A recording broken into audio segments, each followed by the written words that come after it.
হয়ে গেছে পিঠা দেখো। এটা হচ্ছে কিশোরগঞ্জের ঐতিহ্যবাহী থামি পিঠা। আমি চেষ্টা করেছি বানানোর, জানি না কেমন হয়েছে। তো এখন আমরা এটাকে কাটবো। আমাদের বাসায় আমার ভাইয়া আছে, ভাই এখানে চলে আসেন, অসুবিধা নেই। সপেতা ফল কে কে খান জানি না, আমার খুব পছন্দের একটা ফল এটা, এবং এটা নাকি ভেস্তি ফল।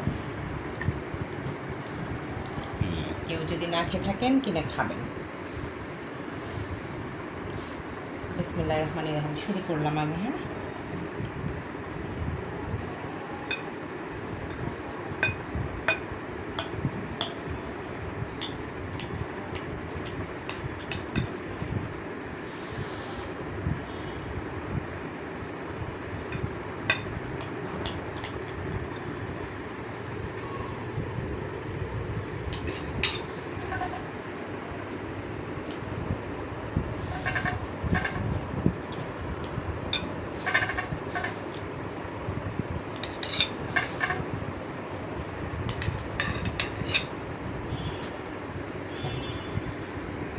তো এই যে কাটা হয়ে গেল, এখন আমরা এটা খাবো।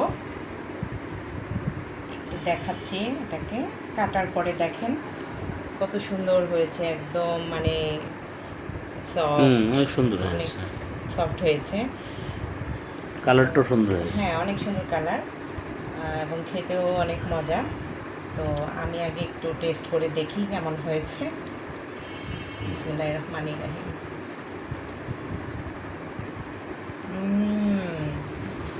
খুব মজা হয়েছে। শুরু করে দেন, করো করো। এবার নাও। অনেক মজা হয়েছে। তাই নাকি? মজা হয়েছে না? এই যে আপনারাও খাবেন, দাওয়াত রইল আপনাদের সবার, আমার বাসায় আসবেন পিঠা খেতে। পিঠার দাওয়াত, যেহেতু এখন পিঠার মৌসুম, এক এক দিন এক এক রকমের পিঠা আমাদের খাওয়া হবে, নিশ্চয়ই আপনারাও খাবেন। ভালো থাকবেন, সুস্থ থাকবেন, সুন্দর থাকবেন। আসসালামু আলাইকুম।